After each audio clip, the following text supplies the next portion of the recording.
Please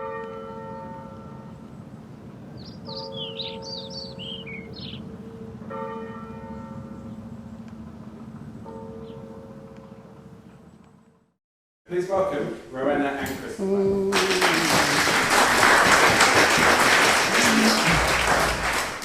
Hello everybody, it's really great to see everybody here, and especially to see, for me, especially to see the older members of the community who are of course the guardians of the more recent history, but a history that we run a greater risk, I think, of losing than that which has already been recorded and a lot of work having already been done.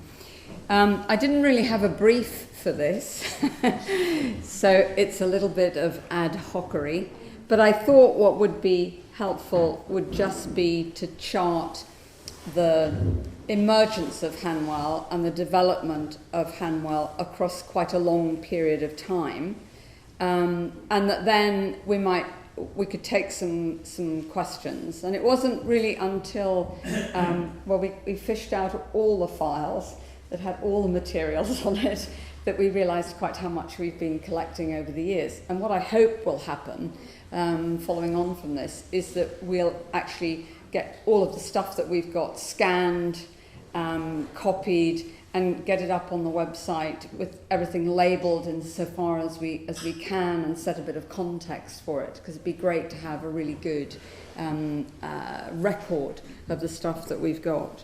So I was thinking about really about the composition of the village and the sort of separate elements of the village, and whether we might, in the fullness of time, want to have something on the village. Obviously there is the settlement itself, the houses, cottages, tenements that were here and still are here, the barns of residents, some sense of the agricultural work that went on here. The church, obviously, as almost a separate entity, but clearly a centre, a social as well as a spiritual centre, to the settlement, and then the kind of the bigger fish, the lords of the manor, if you like, a kind of secular authority, who was resident and when they were resident in the village. So the first thing, just kind of to say, and I'm sure a lot of you know this anyway already, is that Hanwell is in Bloxham 100. It's just in it. So the county was divided into hundreds. Banbury is a separate 100, and that the parish straddled the Warwick Road. So actually the Warwick Road was an old medieval track, but part of the village was on the other side, and you'll know when you go over the other side and down the steep hill there that you pass Moor Mill, or the remains of Moor Mill, which was the village mill. So it's interesting to think about what more there might have been there, if there was, at some particular point. And there's a great Roman villa that's never been excavated, which is on the other side of the Warwick Road. Just this side of Moor Mill. Yeah. So and we know it's there, but nothing has been excavated on that site. When the excavation work was done here in 2017, prior to the big extension that the Beecrofts built on to the castle, they did find some bits of Roman material, but there's nothing really very firm in relation to a Roman settlement being here, but probably an Anglo-Saxon settlement. And I say that because where the record begins, as so often it begins in this country, is 1086 and the Domesday Book. So I have brought with me just a kind of copy here, you can come and have a look at, of the Domesday entry for Oxfordshire, which shows the Hanwell site. So in 1086 there is a record of Leofwine. Who was he? Well, he was Leofwine, that's all we know. Leofwine held 5 hides in Hanwell from the king. So a hide was about 120 acres, and it was a unit established for tax purposes. The country was divided into hides. There are ridings in Yorkshire, and there are leets and Soulungs, but essentially the local division was into hides. So the 5 hides in Hanwell would have amounted, let's say, roughly to 600 acres. And it was the land, so Domesday is very detailed on these things, it was the land which was for 8 ploughs. And there were 3 ploughs in lordship, that is, that they were not rented out. They were, if you like, leofwines. There were 3 ploughs in lordship. There were 6 slaves in the village. There were 20 villeins, if you like, kind of villagers, and 2 smallholders who were bordars. And the bordars were those who produced food for the Lord's board, for the Lord's table. That's where that comes from. And they had 7 ploughs, so an additional quantity. So we're beginning to think of it as a decent-sized settlement. And there were 14 acres which are described as meadow. Its value in 1066 was £5, and its value in 1086 is recorded as being £7. And there's a rather cryptic note to the effect that King Harold had once held it. So we've got a pretty good pedigree on that basis. Can I just interrupt you, Melody? Do you need to explain what that £5 means? That's the annual rental value, isn't it? It would be, yes. What was produced from it, yeah, each year. So it's impossible to calculate what the impact on Hanwell was of the conquest. Probably not very much.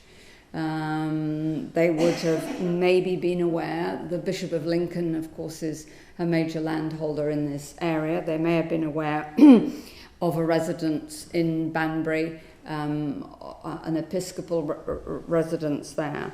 Hanwell is in the Lincoln diocese at that period. So it is probably, because there's lots of evidence of that, of a strong Anglo-Saxon continuity with the past. And of course, that name, Hannah Weg, was of course eventually, transmogrified into Hanwell. It has Hannah's Weg, Hannah's Way, Hannah's Road, which lay next to a never-failing spring, and so well rather than Weg was what came to be attached to the name. Size of population has been estimated about 40, and in the 1851 census it was 68. We've got no names of any villagers.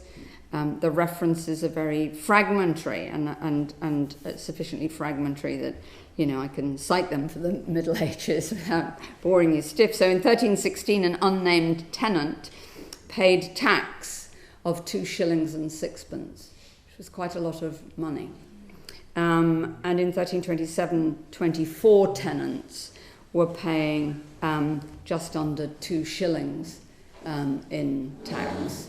So it suggests something which is moderately wealthy. So that's kind of the village, and obviously, we may want to think about, how that developed. There's no sign. Who thinks they live in the oldest house in the village, and what date is it?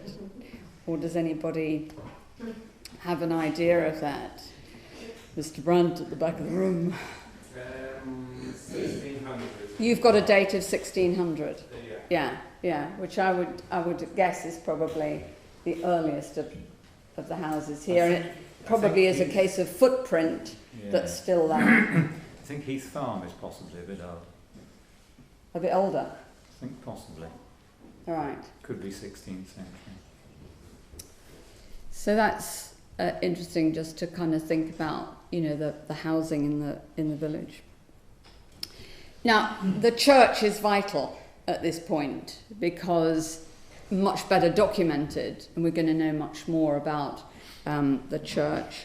The current church is almost all of a piece 14th century, but we know that there was an earlier church for two reasons. One is that there is a reference in 1154 in the reign of Henry II to a rural dean, a rector of the church. So that implies there was a church for him, right? And the second is that the font in the church is clearly Norman. So somewhere between, let's say, 1066, if you want some dates, and the reign of Henry II, the 1150s. And we can be sure that the church would have provided, you know, a social as well as a spiritual centre for the village. Lots of holy days that brought the community together. Things like church ales, the selling of ale in the church in order to raise money for it. So it's a very important social as well as spiritual centre. Who built the church in the 14th century? We have no idea who that was. I might come back to that a bit later. I think we need to be very proud of the church that we have. It is of a very high quality, and that's particularly apparent from the sculptural program that's inside and along the nave, the crossed arms, which are very, very characteristic and have been found there are some at Bloxham and there's one at Adderbury, suggests that the same sculptor was at work in this area doing that work. So if you want to see that, go over to Bloxham and go to Adderbury, and you'll recognise immediately the work of the sculptor, whoever he was, who did that. And of course, the other thing which was conserved, how many years ago? 15 years ago. Who remembers that? The frieze that runs round the outside of the church was conserved. There was a big programme of conservation for that, and it's a very, very unusual feature to have an outdoor frieze, and we're lucky that it's in as good a condition as it is, and it was really good to get it conserved. The other landscape feature is the fish pond network. And the public footpath runs through there, and I'm sure everybody's trudged through the mud in the second fish pond. Probably, but not absolutely certainly, medieval. Half a mile long, and the bottom fish pond, the last one, is 8 acres, would have produced a vast amount of fish. And they were probably commercial, being so far from the sea and having a huge rate of consumption of fish in the Middle Ages. So fish for all of Lent, all of Advent, Wednesdays, Fridays, and most Saturdays were fish days. So the production of fish was really important. So I want to think now beyond Leofwine and 1066, who, if you like, the authority was in the village, who held the lordship in the village. So after Leofwine, the earliest record that we get of a family comes from the payment. There's in the 13th century a rent of half a mark. Half a mark was 6 shillings and 8pence from the mill, from Moor Mill, which was granted by a man called Sir Warren de Vernon, the Vernon family, to the canons of Canons Ashby for prayers to be said for the soul of himself and his wife. The Vernons were a Cheshire family. So who knows how a Cheshire family ended up in North Oxfordshire. But they were here for quite a long time. Incidentally, in 1291, the Moor Mill was valued at £1.13. These are valuations that you get from inquisitions post-mortem. When somebody who holds the property dies, the Crown would institute an inquisition post-mortem to establish what the value of the property was. And those of you who've looked at, it's very valuable, and I don't know who did it. I don't know whether Gordon would know who did it, but in the church there's a list of the rectors, and alongside the list of rectors is the list of those who had the right to appoint to the living. And we've got a sequence of Vernons. Sir Warin himself chose twice. Sir Ralph Vernon chose 3 times. John Vernon in the 14th century chose 5 times. In 1380, Edmund Vernon, the last of those who chose, died in 1380. So there's a question, I guess, did Vernon money pay for the church? Coming back to this idea of who paid for the building of the church in the 14th century. And as I say, it is a very fine church, but we can't answer that question. But quite a lot of money certainly went into it. Dugdale, the great Warwickshire antiquary, Dugdale, Sir William Dugdale, records the arms of the Vernons, the Ardens, who married into the Vernon family, and the Massey family, in armorial glass in the windows of the church, now gone, and that's suggestive, at least of considerable patronage of the church, where they put up their coats of arms.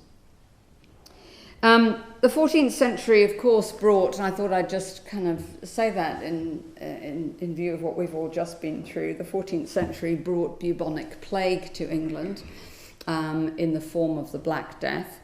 Nobody really wanted to talk very much about that in 2019 or 2020. It came from China. I'm talking about the Black Death here. It came from China via Italy, and it was spread by travelling. My students have suddenly decided they quite like reading, well, I don't know whether like's the right word, about the Black Death, and are absolutely astonished by, the regulation that went on, the isolation that went on, the way that people formed themselves into groups. The way in which government intervened to set up regulations for, the control of movement and so on and so forth. Anything that happened in the 14th century, it was replicated in our own time. Why did nobody want to talk about it in 2019? That may be because the mortality was probably about 50%. It's unimaginable to us. It was the greatest human catastrophe in recorded history. No idea what the effect of all of it was here in Hanwell. It arrived in Dorset in 1349, and it was in Oxfordshire in the spring of that year. But in 1380, on the death of Edmund Vernon, the property passed to Sir Richard Aberbury, who died in 1401, and Aberbury's son and then grandson succeeded. And in 1415, Aberbury was persuaded to grant the property to Thomas Chaucer. Thomas Chaucer was the son of the poet, and he passed it to his only child, Alice Chaucer, who married 3 times, who presented to the church, who was born a commoner and died a duchess. I've been working on her life for more years than I care to admit to, and I did many years ago give a lecture in the church, or a talk in the church, on the life of Alice Chaucer. Had one son, John, and his son Edmund passed it to Sir William Cope. So that's how the Copes came to be here. And an inquisition post-mortem that was taken on Thomas Chaucer's death said that the manor was worth nothing. It comprised 170 acres of arable land, 40 acres of meadow, 60 shillings in rent. And of course, that's where we get to a point where things become a bit more familiar. So in 1498, William Cope began the building probably on his great house. The 4 towers that were here in the end with interconnecting ranges, and incomplete on his death in 1513. His son Anthony sued the executors because the house had not been finished in 1521, so that gives us kind of pretty accurate dates for the building of the castle. And the Copes were resident here, often travelling, so there would have been a very big household down at the castle, but one that, from time to time was much diminished. And 12 generations, successive lords and barons Cope, were here. The first Baron Anthony, it's his tomb, died in 1614, that's in the church. And we found something, didn't we, or you did. I've got some of the, and you may like to look at that, some of the parish records here, or copies of the parish records. Well, I think you were looking at it, weren't you, the other day, about the vault in 1776. Yes, I don't know whether that was already known to anybody here, but and maybe I knew it once and had forgotten. But there is a clear record in the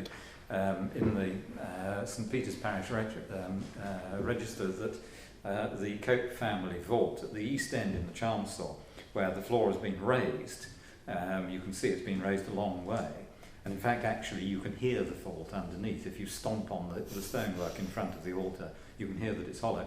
There's a clear record in here that it was constructed in 1776. So it says the new family burying vault was sunk under the whole chancel in 1776, in January 1776, and the arch completed in February following. The corpse of Sir Jonathan Cope, Baronet, Dame Mary his lady, Anthony Cope his brother, Jonathan Cope Jr. and his wife Lady Arabella were all deposited therein, having been taken up with many others to prepare sufficient room for so large a space. And the widow of Anthony Cope was buried therein 21st of January 1777. So you might want at some point to have a look at what we've got from the parish records. Now I'm going to stop in a moment. From the first Baron, died in 1614, the 11th Baronet died in 1851, and when he died, the title actually passed to a Reverend William Henry Cope in Dublin. And the 15th Baronet died in 1966. I met his sister, Joan Penelope Cope, and Joan was sitting in a house in Dublin that looked as though it hadn't been touched since it had been built in the Georgian period, but she was sitting there surrounded by Cope portraits.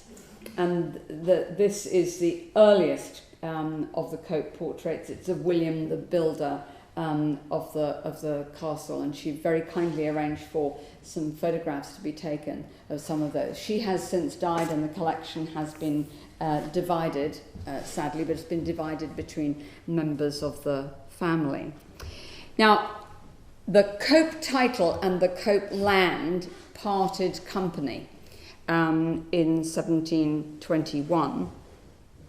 The 4th Baronet disinherited his brother's progeny because he took a dislike to his younger brother's wife. Her name was Booth.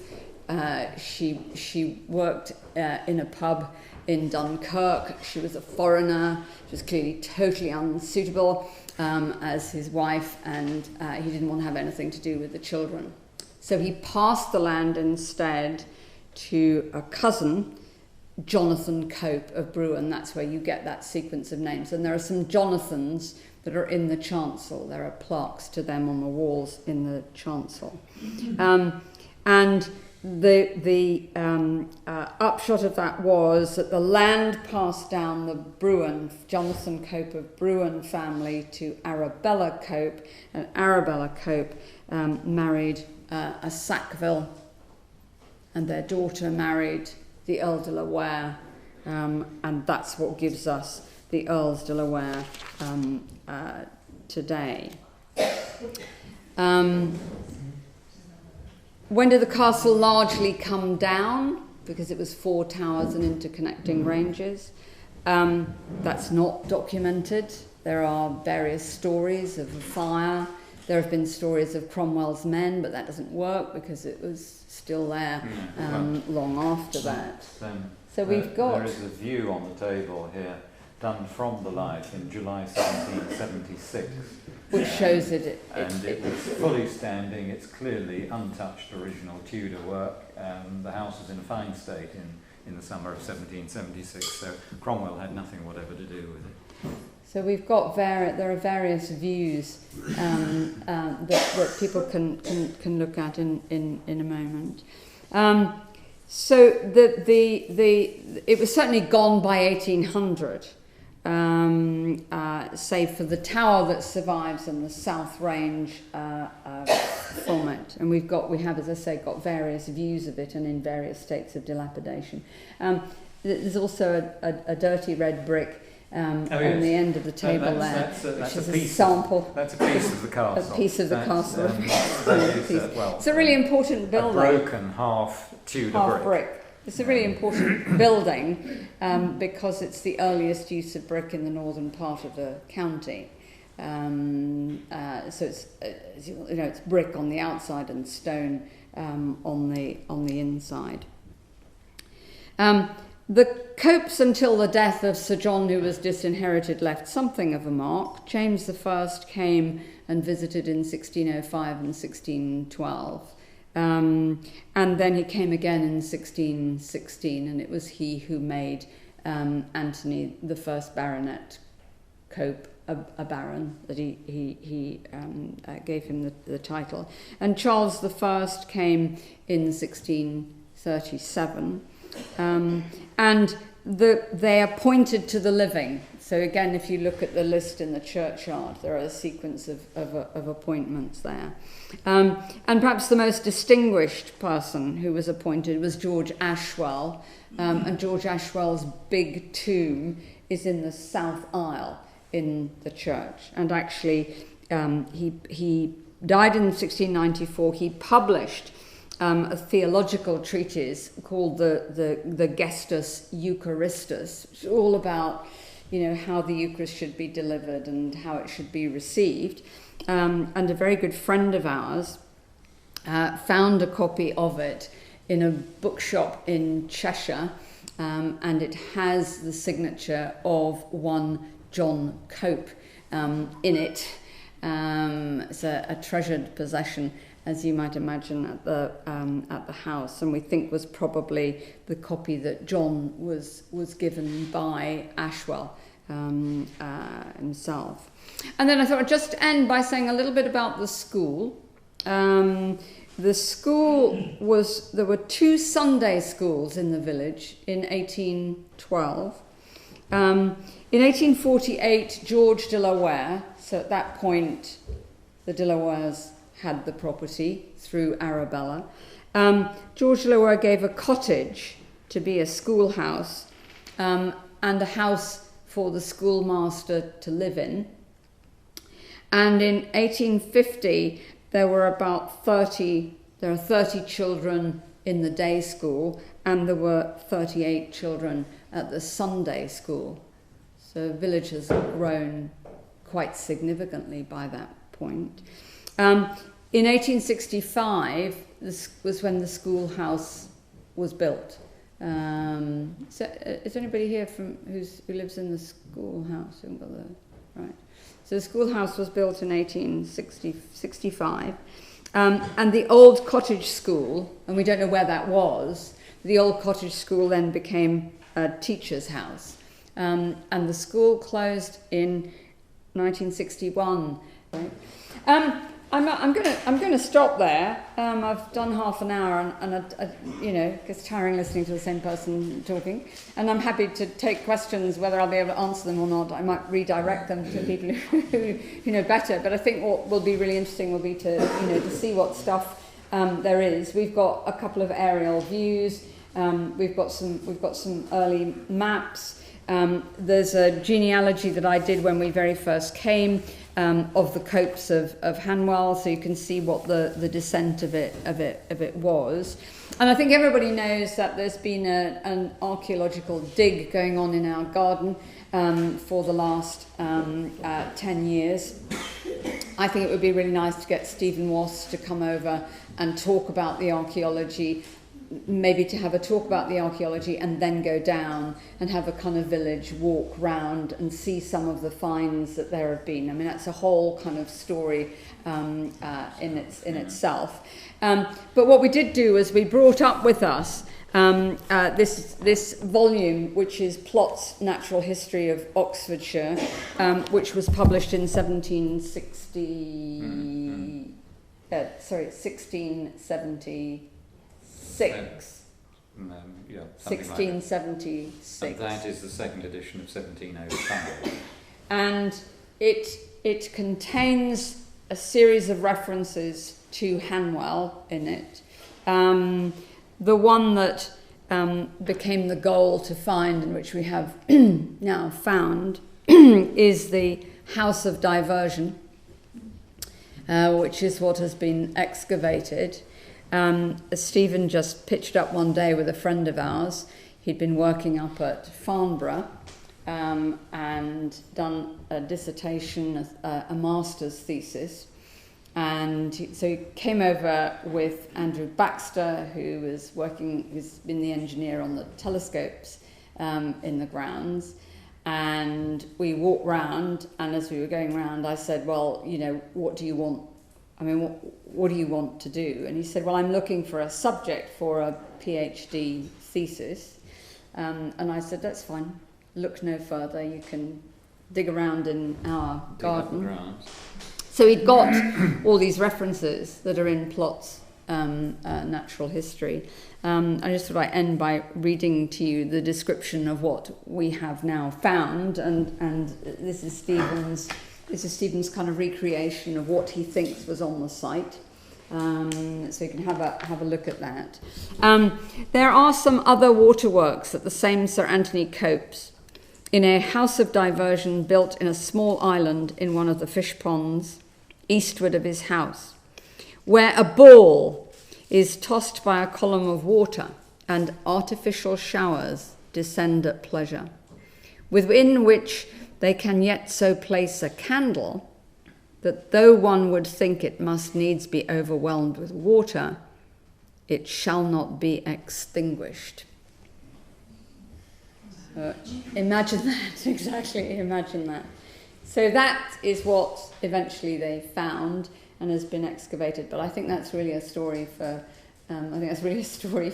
Stephen Wass to tell. So I'm going to stop. Can I just chip in with a few things, if I can remember what I was going to say? Yes, actually, a couple of questions here. That there may be somebody here who knows the answers to these, because we don't. In 1902, George Fitzharding Berkeley and his wife Caroline came here. They had no historic connection with Hanwell, but the Berkeleys took out a 70-year lease on the castle and spent a lot of money on its restoration. Between them and the Copes, and we don't know for how much of that period, there was a family called French here. And because Berkeley had bought the lease on the castle, which was then in those days called the Castle Farm, the Frenchies moved out, and it was at that point that Park Farm was built. I think that's actually 1903, but it's near enough to the same date, presumably to accommodate the Frenchies. Certainly, anyway, to farm from there, farm the land that they had farmed from the castle. The Frenchies were rather more than just, I think, North Oxfordshire farmers. I think they were by way of being somewhat sort of gentleman farmers. And I just wonder whether that family is still somewhere in the Banbury area, because they would be interesting people to talk to historically. You know, they may even have records or documents that it would be very interesting to know about. So if anybody here knows anything about the Frenchies, if they are still in the area, we would very much like to hear about that. The other thing is field names. We do not know what the historic field names are relating to the land immediately around the castle. I know Dave Smith, who was farm manager here, about 25-30 years ago, did a list of a plan and a list of field names sort of further across the land around the village, because I think he was hosting a visit from Oxfordshire farmers, sort of young farmers or whatever, and he was showing them around, and he gave me a copy of that, but I haven't been able to put my hands on it at the moment. But what I'm more interested in is the names, and there must have been them, of the various bits and pieces immediately around the castle. So if anybody knows anything about that, you know, anybody who has lived here possibly a lot longer than we have, we've only been here 38 years, you know, again, we very, very much like to hear about that. And I mean, the question also about the village website. There is a lot on the village website about the history of the church. Perhaps in some ways a little bit more than most people would have the patience to read through. But it would be very good to put up some more general history of the village on the website. But also there are various historic. And the photographs that we've got the here are of the George Fitzharding Berkeley, who took out the lease in 1902. And Joan Berkeley, who was his second wife, and Anne Ray, who lived in the tower for a very long time, passed some of this stuff on to me. And I think there are also some photographs, aren't there, of the village? Early photographs. Hazel and Gordon. Hazel and Gordon have brought some actually better copies of those than we have. So yeah. Right. And there's one other thing. I don't know whether this is known even to the oldest residents of the village, but King Solomon's Mines, and she and Alan Quatermain and all those ripping good yarns. Sir Henry Ryder Haggard, who wrote those stories, he came here to Hanwell because he was agricultural correspondent to one of the big London newspapers. I think it might have been the Daily Express, something like that. And in 1902, 1903, he went around the country interviewing all the, as he thought it, most interesting and forward-looking landowners and big farmers and so on, travelling around the country, interviewing them and writing this up for his farming notes in the newspapers. And then he produced 2 volumes like this. And Hanwell is in here. He came and I don't know whether he actually stayed at the castle, but he certainly had a tour of the estate with Charles French, the then occupant of Castle Farm. And I mean, it's a very interesting reflection on farming in those days. The typical value of agricultural land around here was about £40 an acre. And agricultural rentals were anything between about 20 shillings and 40 shillings an acre per annum. Also, what's quite interesting from what he says in there is that it was at that point, I mean, these things have clearly changed generation by generation, one way and then back again the other way. The farming around here then was apparently mostly stock farming, not arable. The business of sort of prices is quite interesting because Charles French was, no actually I think that was over at Roxton, they were then paying at the turn of the 20th century stockmen, cowmen, about 15 shillings a week. I know my mother used to say that her father, my maternal grandfather, paid his men about 25 shillings a week, but I think if that was within my mother's remembrance, that must have been after the Great War and after the inflation of 1914-18.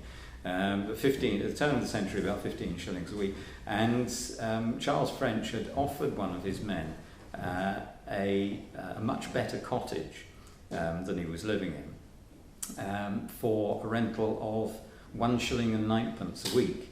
But said man turned it down and said, no, I'm quite content to stay where I am because I'm only paying 1 shilling a week. I mean, that's quite interesting too, quite apart from the fact that it's, you know, enormous difference between then and now. It's quite interesting that that a farmhand in those days was paying that small a proportion, of his weekly wage for his house. I mean, now that proportion would be probably 3 times that, I would think. Anyway, that's... Right, yeah. good, okay. Brilliant. Can we give a round of applause?